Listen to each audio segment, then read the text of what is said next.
Welcome everyone to Throwback Gaming's A Case of Distrust demo Let's Play by Ben Wander. And this game takes place in the 1920s. You play as a PI named Phyllis Candace Malone, and we are to explore the murder of someone. I don't know who it is, but we will be investigating speakeasies, smoke rooms, and all the typical stuff you would see in the Roaring Twenties, which is really cool. So, if you ever watched The Great Gatsby, which takes place in that time period, you kind of have an idea of what it would be like. But I love mysteries, and I love novels, and this is kind of both. So, I decided I wanted to try out the demo and see if I liked it before getting the full thing. So let's jump in, shall we? Alright, let's press start. Hello? There we go. Ooh.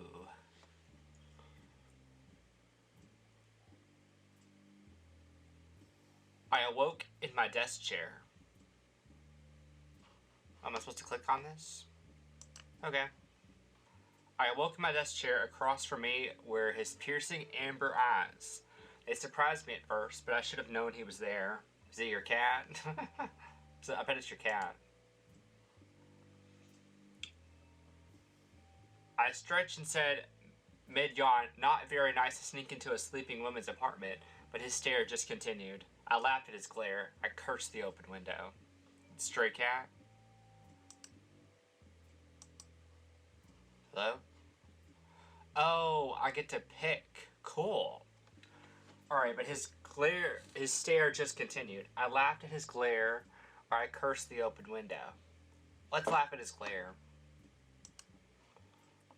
I laughed at his glare. I'd seen San Francisco's shrewd thugs, hardened cops, and deadly politicians, but none could ever match that gaze. Chill out, lady, it's a cat.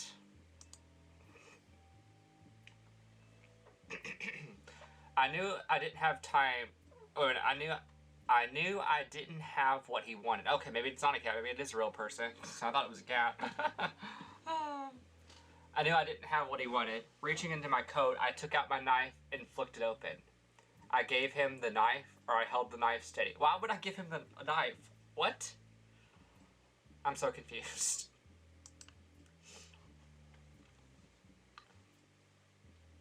I held the knife steady while I was staring back at him. Look, I said, nodding towards the desk. That's all there is. Take it or leave it.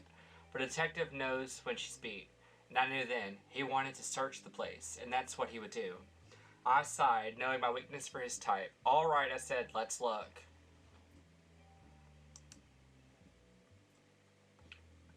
Oh, it is a cat.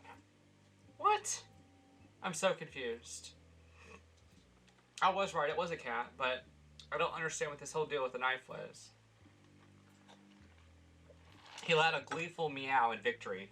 I cut a piece of my apple that the cat had rejected. Always the sore winner, I jabbed. But I was smiling too, because I was telling the truth. There was absolutely no other food in my apartment. I still don't know what's going on. The cat often dropped by to scavenge. He made a lot of noise when he thought I was holding out on him, but right now the place was clean empty. No food anywhere. I had to prove it to him. Alright. Let's talk to the cat. The cat had waltzed into my apartment a few years earlier. He kept coming back, though there was rarely a morsel to eat. Maybe he likes your company. He continued his loud meowing until I proved to him the place was empty of food. Alright, what about this book? My old notebook, now filled to the brim. I wrote everything down, even the minor details. Never know what could be useful. That's so true. Excuse me. The first half had my old cases, the second half had my current. Let's see what her current cases are. I feel like that might be more important.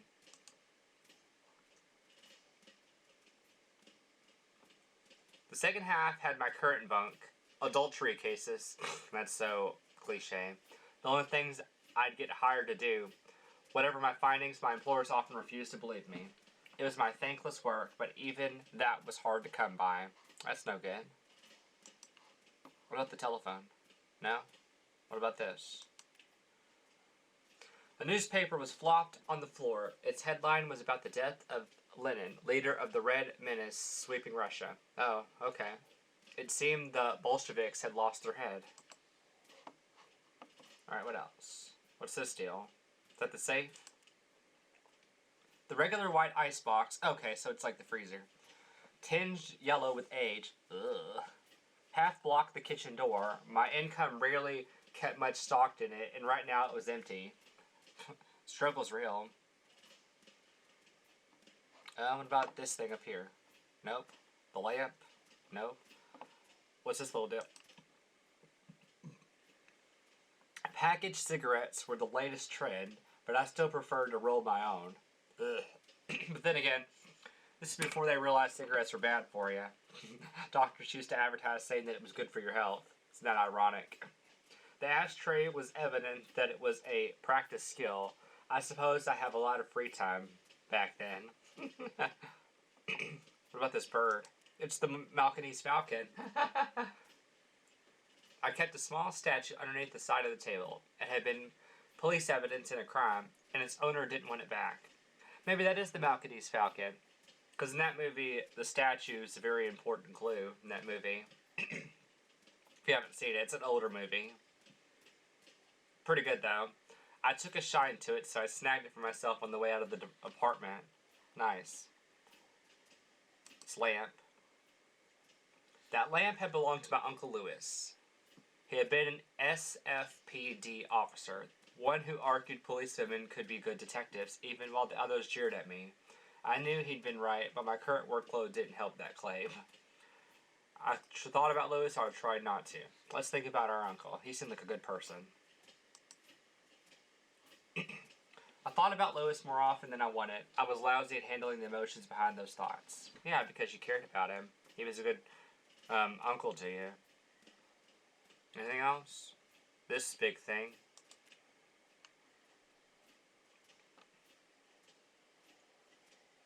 I had taken copies of old murder cases from the SFPD records when I left. I loved reading through them, even though my own contributions were minimum.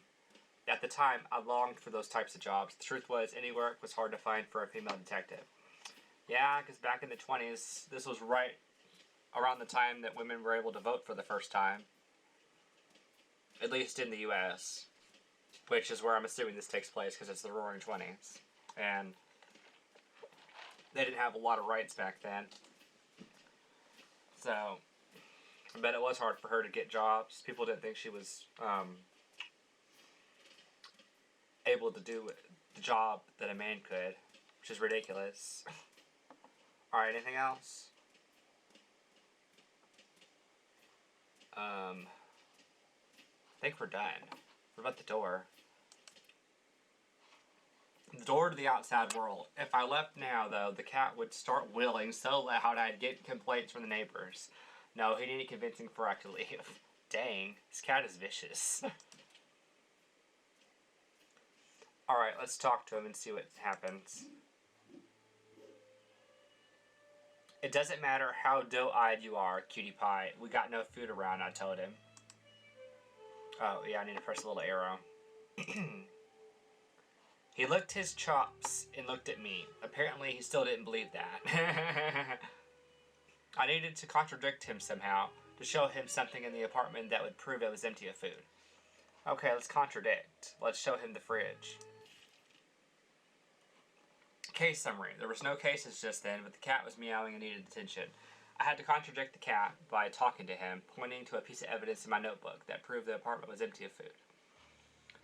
Alright, let's show him the empty icebox. Paper stack, desktop, ashtray, statue, newspaper, notebook, icebox. The regular white icebox, tinged yellow, yeah, used to contradict. I opened the icebox so the cat could see inside. Empty, I told him. The cat looked quizzically at the open door and then back at me. Sorry, fellow, there's no food in there either. No grub in there for me either. He stared at me with eyes as disappointed as I felt. That's so sad. Those big yellows always got to my soul. Thoughts of my family filled my head. My sister, my parents, but never mind. I don't know. Which one would be more important? I feel like the parents might be past, or they're old. The sister might not, so let's ask about the sister. My sister Muriel had sent a letter with an update of her life in Chicago. Cool. She and her husband had just purchased a new home outside the bluster of the city. Their 3 young children were looking forward to the move. I'd never tell Muriel that with those letters I mostly ignored, or it kept me going. Let's not ignore the letters. Keep it going, hearing about your family. I never told Muriel, but those letters kept me going. Hearing about my family, whoever remote, helped me cope with the isolation I was feeling. Maybe you should go to Chicago, be able to be close to your sister and her family, you know? I refused to accept it myself back then, but perhaps Muriel had known anyways. My sister had the ordinary lifestyle that I had rejected. I wanted to change the world or to save myself.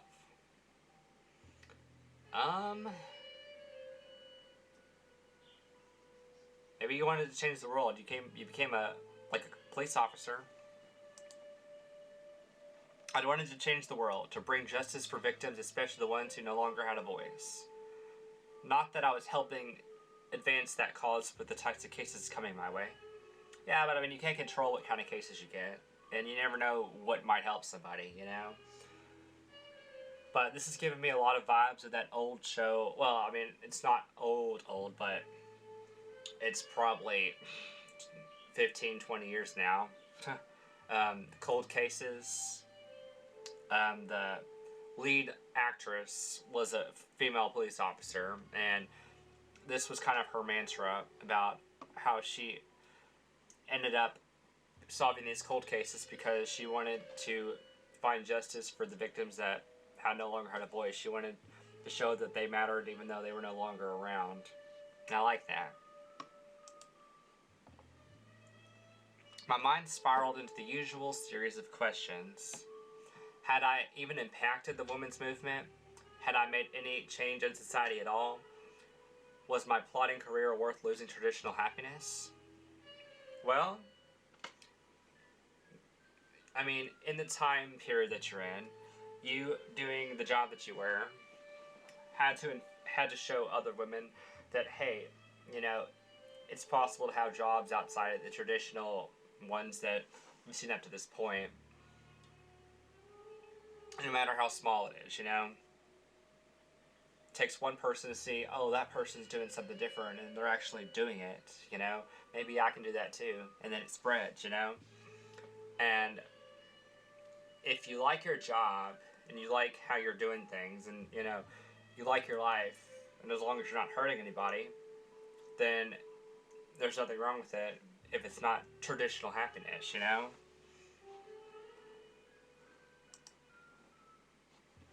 What was the point in my life I had chosen? A loud meow from the cat snapped my thoughts back into the moment. I took a deep breath and grinned back at him. That's cute. Guess you can scram now, I said. Nobody's gonna come knocking with food for you, fella. Well, she spoke too soon. I knew that was gonna happen. Excuse me. There immediately came a banging on the front door. Beyond the nuisance, this cat was a psychic too. Hey, you order out? I asked him. Yeah, the cat brought the food to us. Good kitty. Open the door. In the doorway was the regrettably familiar face of Connor Green. He looked smug. I don't like him. I stared at him. I looked past him. His company churned my stomach. I feel like this is our reaction. His company churned my stomach. It might have been that his bergamot perfume, sounds awful, which hung around my nostrils like a lingering unwanted guest. That's so extra. That's funny. Or that sordid smile, which was forever plastered on it. He's so fake. Like, he's just trying to take advantage of us or something. Ugh. He stared at me through the doorway with a coy smile. Well, ain't you gonna invite me inside? No? If I wanted you inside, you'd be inside already. Get away from me, you fake dude with bad cologne or whatever it is. I let him through, or I started closing the door. I really want to close the door, but I feel like we probably should let him in. I don't know. Let's think about this. We have a knife. Let's let him in. At the very least, he might... If he tries to do anything, we can stab him. I let him in through the door before closing it. Hey now, he said, looking at my apartment. You know this clutter might turn off some customers. Maybe not me, though. Dude, we don't want your money.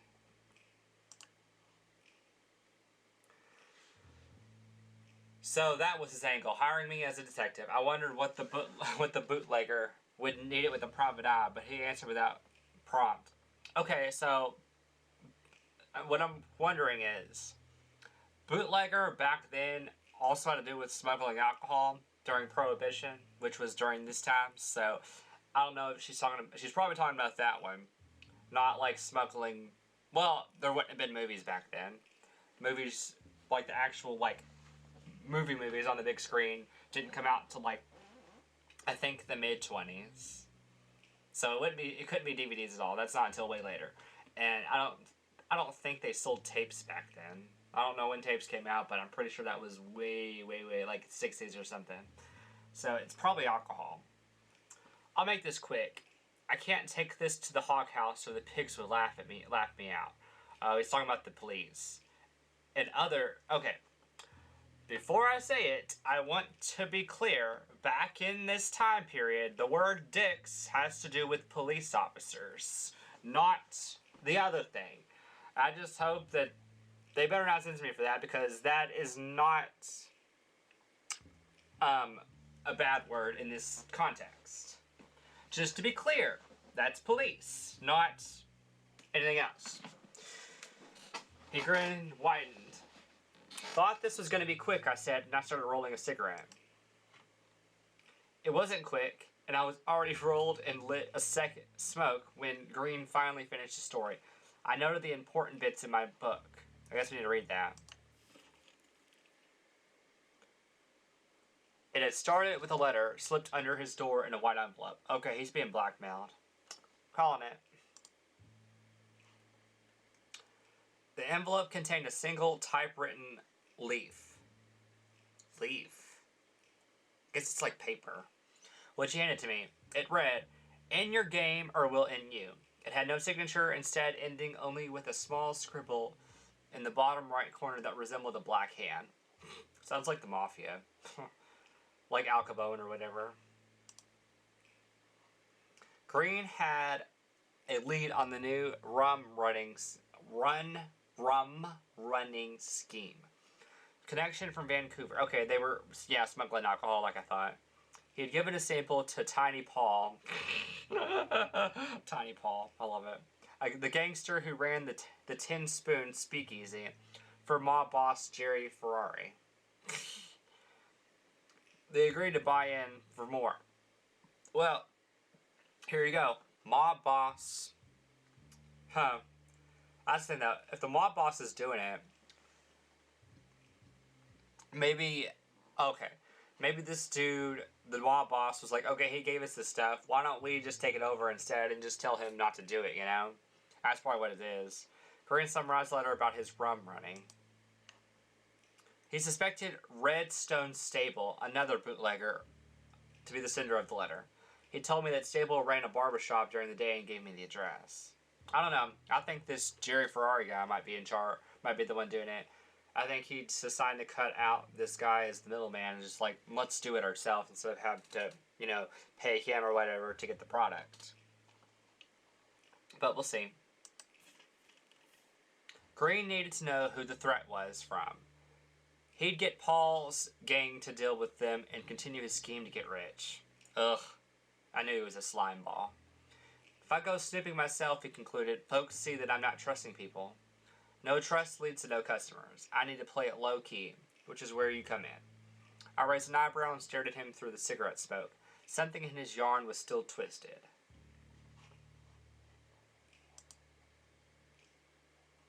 He must have noticed my reticence, because he said, "You know, I work closely with Lewis. I'm sure he'd want to protect me as much as any other victim." My uncle... Oh, do I get to pick? Okay, my uncle, Lewis, had put me on the force. My uncle... I'd finally accepted Lewis's death, or I was still searching for answers. Okay, her uncle was murdered, I think. Which one do we pick? I guess let's search for answers. Let's find out what this is about. I was still searching for answers after his death. He had been a man obsessed with helping victims and bringing justice to those beyond salvation. Oh, I see how it is. Okay. With that ethos, I never understood how he could have taken his own life. Oh, that got serious.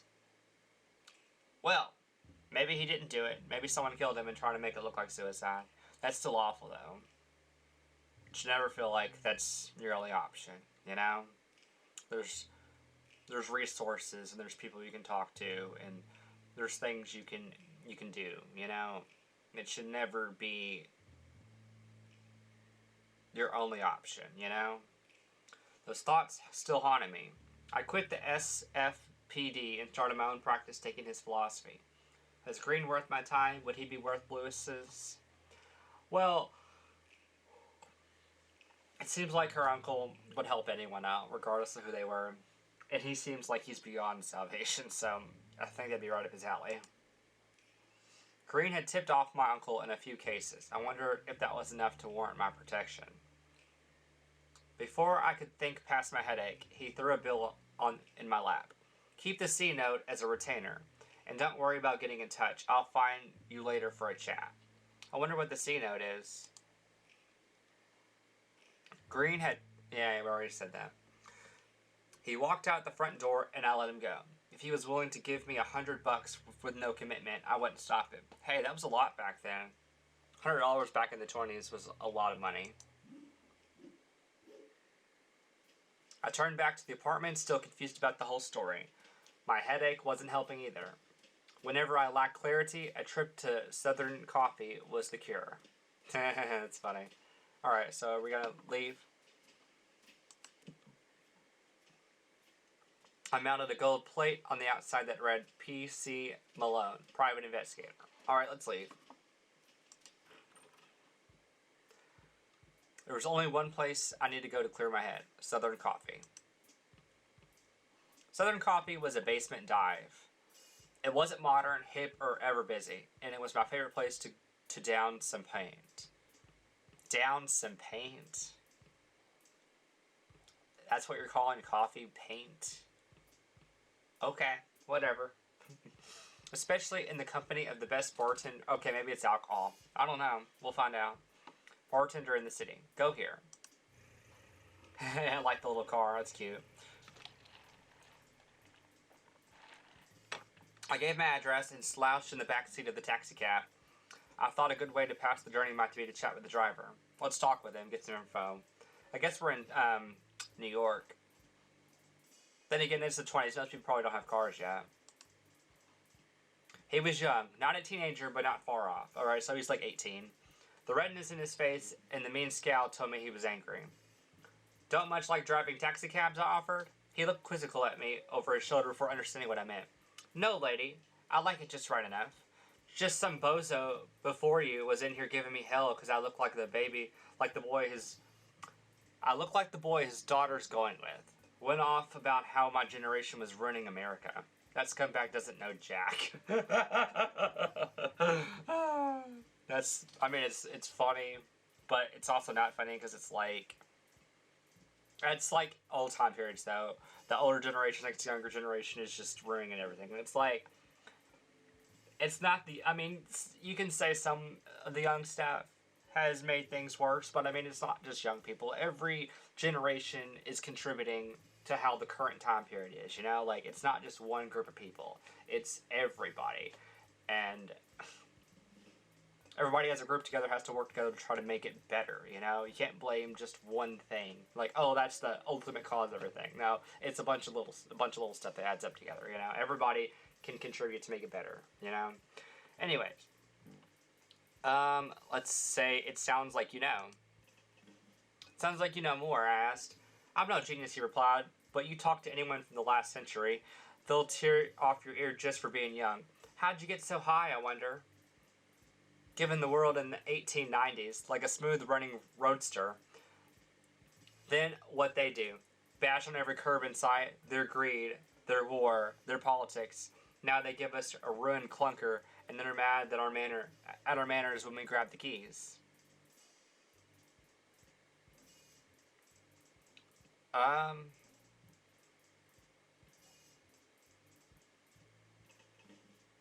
a little confused, but we'll agree. I agreed with him. The Great War was the hardest fought. Okay, this is probably the World War I, which just took place, because this is in the 20s, and that took place in 1915, I believe. It was the hardest fought at home and abroad, I said. The old men who put us there had some nerve. He replied hotly, and after those years, they tell us to get in line. It's a bum deal to me, sister. We're in the information age, and the news of the world is crap. They're just angry that we can see their folly. The taxi cab rode to a stop. Anyhow, he said, thanks for letting me blow off steam. Have a nice day, miss. I opened the car door and step out. Well, it seems like we made him feel better for just, you know, talking about his point of view. Nobody got hurt, so nothing wrong with that. Southern Coffee was an automat diner. An automat? I wonder what that means. Ethel Burgess, the lone waitress, was friendly to help with any inquiry. Of course, if you winked at her right, she'd show you the way to the downstairs toilet, where Frankie played bathroom attendant. It sounds like a speakeasy is in the basement.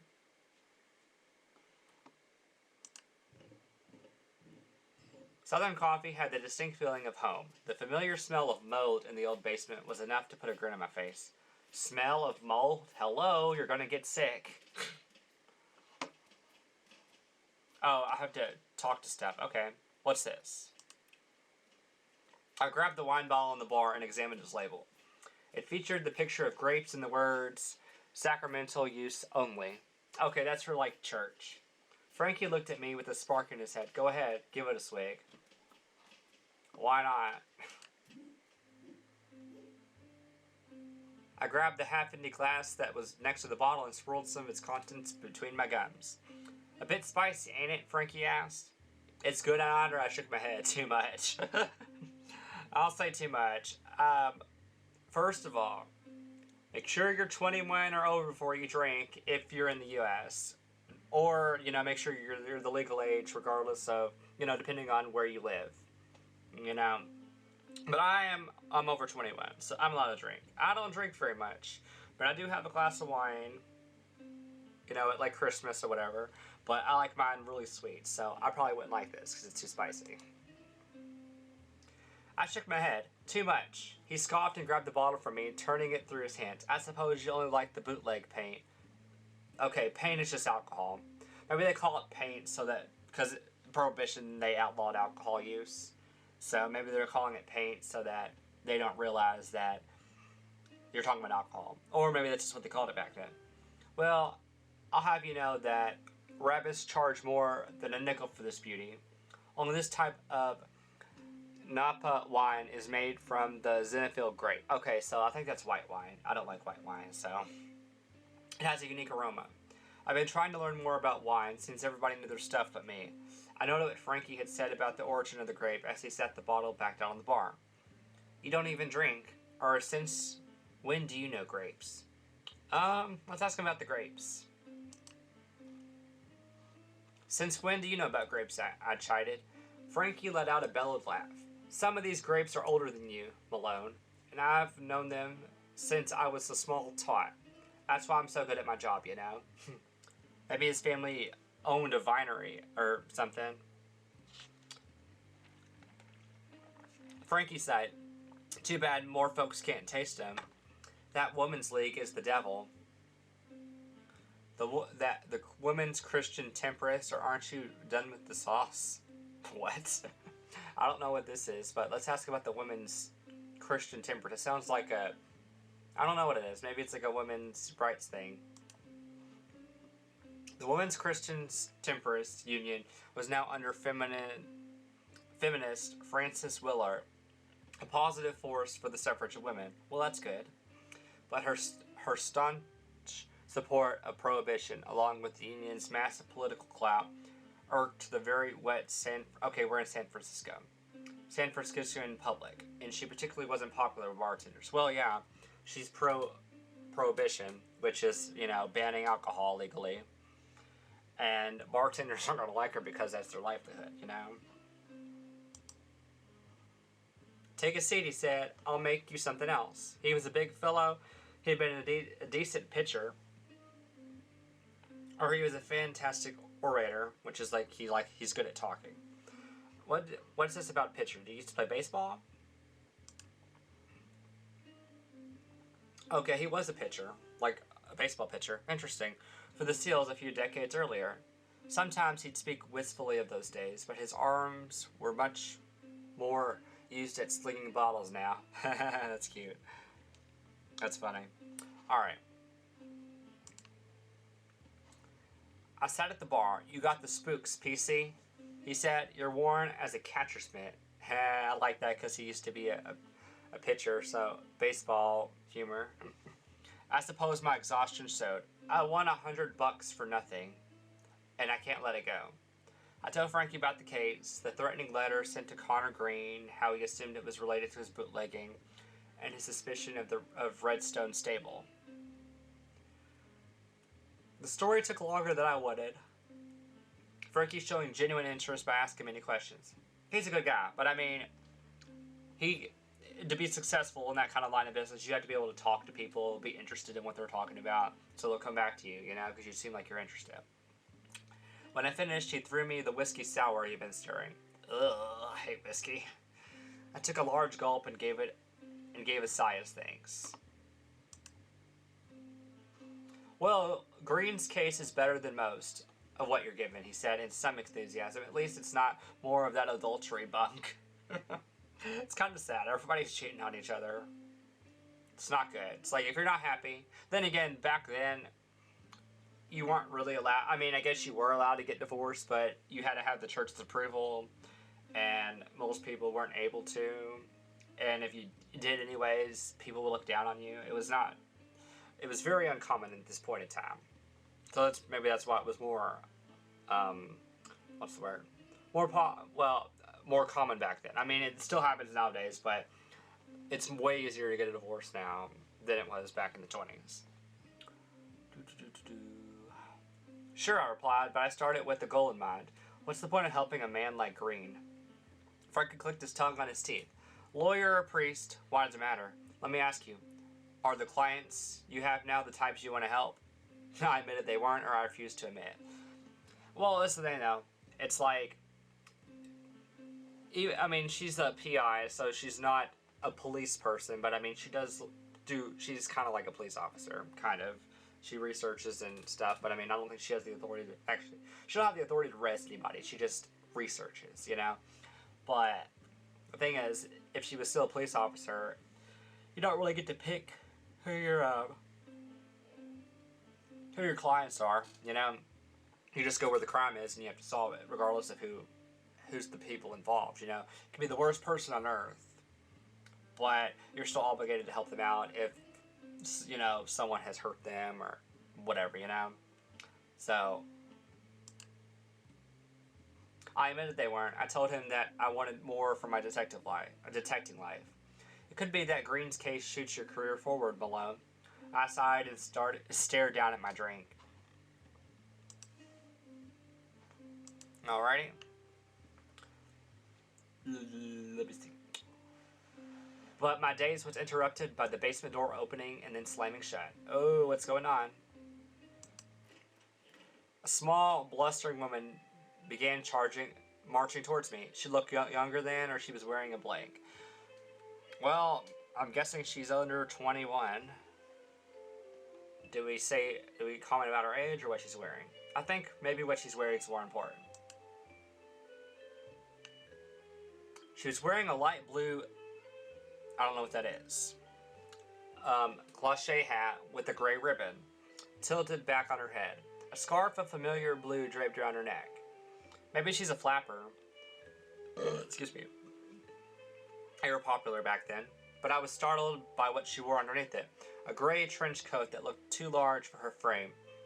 Exactly like the one that had belonged to... who? That green guy? Lewis. Oh. She's wearing a jacket that her uncle used to wear.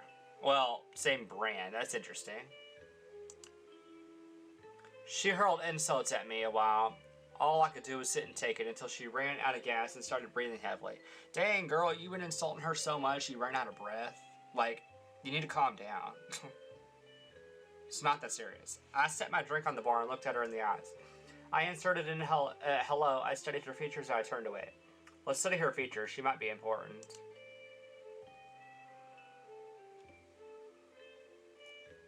I studied her features more thoroughly. It was plain she was a knockout. Now that she had finished shrieking, beyond the latest blush and lipstick, she had the natural soft skin and bright eyes, perpetually desired by the opposite sex. Okay, so she probably is a flapper. She's got the newest lipstick and the newest makeup, and she has soft skin, and she's just, she's like a model for the time. While I was eyeing her, she caught her breath and restarted her triad. I'm the wife of that bum who sneaks into your bed. I asked the cat. Oh, she thinks that we're the other lover or whatever. It's like, lady, we are not cheating on your, you know, we're not, your husband's not having an affair with us. We're just a PI. Where'd you get that coat? Let's ask her about the coat. Actually, let's say the cat first. I asked the cat, but humor wasn't her angle, and she launched into another poetic stanza. And he just left your sty this morning, she finally ended. Okay, this is Green's wife. Ugh, lady, you think we're sleeping with Green? That's disgusting. He is a sleazeball. Which makes me wonder about you. Mrs. Green, I'm a PI, not a homewrecker. I don't think your husband, in his line of business, would want would not want to bed a PI anyhow. Her look was purely inscrutably. A woman in that line of work, she questioned, I don't believe it. Okay, let's prove that we're a PI. Connor Green had just given me a case that involved his bootlegging. I still wasn't sure he was worth my time. I decided to head to Southern Coffee and consult Frankie. Alright, let's see what our evidence is. Paper stack. Desk lamp, not lap. Ashtray, statue, newspaper, notebook, icebox, Green's letter, Southern Coffee, wine bottle. What about statements? No. Okay. Paper stack, maybe? Yeah, let's try the paper stack. It's either that or the notebook. Yeah, I think this might work. Let's show this to her. Mrs. Green, I was at home. I have a giant stack of cases, each of them from a separate crime, covering many of the cities across the country. I went into detail on a few of the logs, especially some of the more famous capers. I studied them because that's my job. It still took more coaxing for her to believe me. Eventually she came around. She seemed grateful I explained it to her. Apparently she had seen her husband leave my apartment, and distraught, she followed me all the way to Frankie's basement and decided to confront me. Lady, if you think your husband's cheating on you, you need to talk to him about it. We did not sleep with your husband. That's disgusting. I suppose I lost my head after what I thought I seen, she said. Okay, first of all, why were you following your husband in the first place? That's cool. That's shady.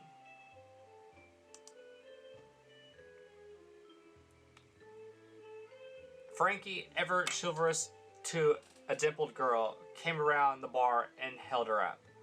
Now that's alright. Oh, Frankie. I was confused. Okay, so Frankie came around and gave her a hug. Now that's alright, Mrs. Green. Why don't I hail you a cab and send you back home? She agreed, and they walked up the stairs. Go, Frankie. Alright. When Frankie returned, I said to him, you turn night real quick. He snorted to laugh. Aw, hell. We can't have that siren in here. With the torture yelling like that, every street bugger would have come to her rescue. Oh, I see. He was just trying to get her out of there. Smart Frankie. He's smart. Mrs. Green is a torch singer? What? Well, I learned that she was Mrs. Connor Green just now when she came in here. I only seen her as Little Fanny, singing lead for the jazz band at the Tin Spoon. Okay, so she is a flapper. The Tin Spoon, I said, Tiny Paul's joint? That's where Green is selling his liquor? Say, you think that's where she met her husband? I laughed. You're a real sleuth, Frankie. He made a sarcastic bow. Yep, he met her while she was singing at Little Paul's Speakeasy.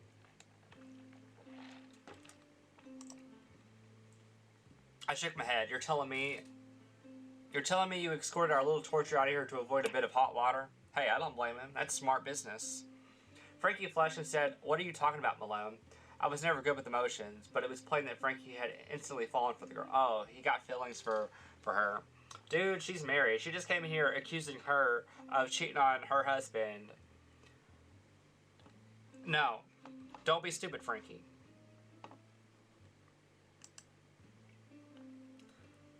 So what if I had more to squeeze out of her, I asked. What could you possibly want from Little Fanny? She can't have anything to do with Green's mess. Let's contradict it. I think she is. I don't trust her. Alright. What's our evidence? About Green's letter.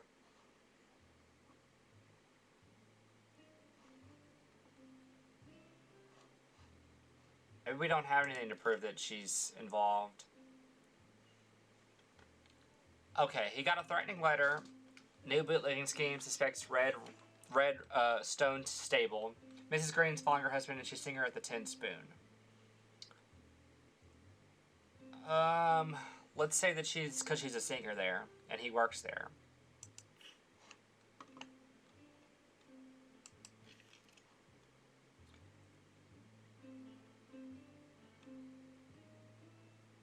Okay, wrong thing.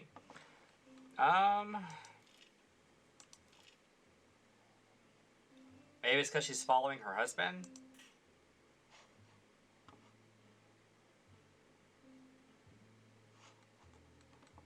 I don't know.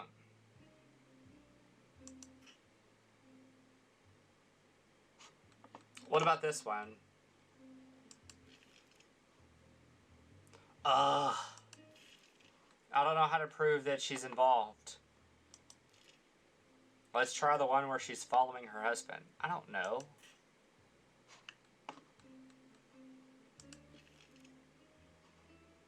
Okay, here we go. That was it.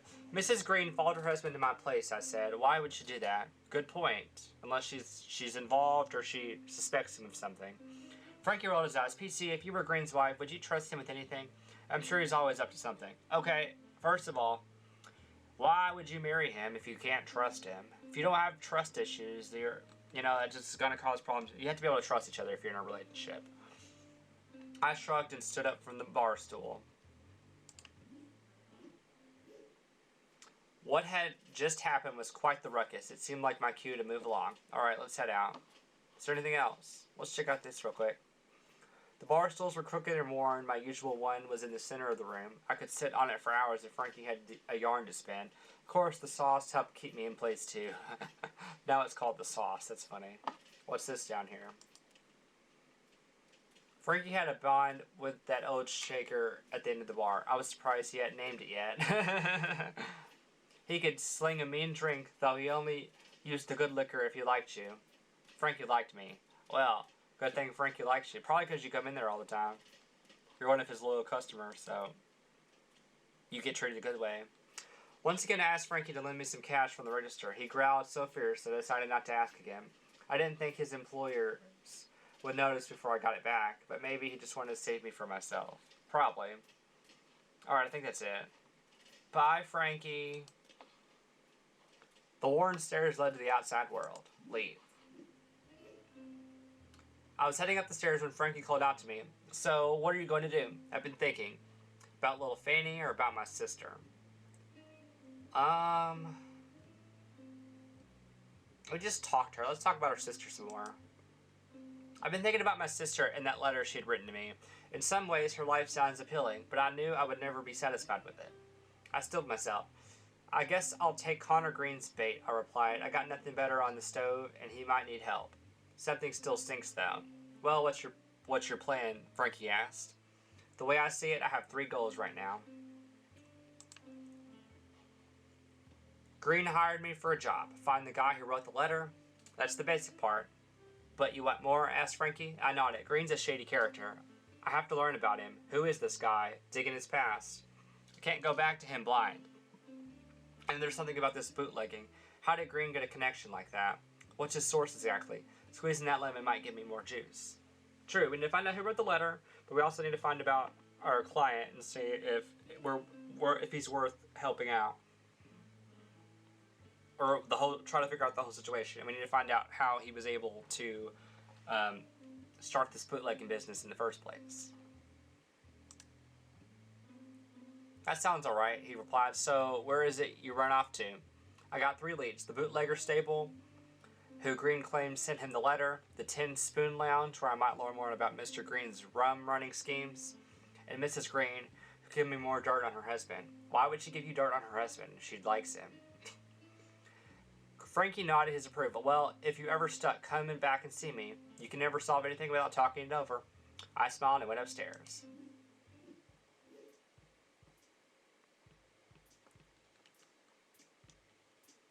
I was debating on where to go next. Southern Coffee, Stables, Barbershop, Tin Spoon Lounge, or Green's house. I don't know.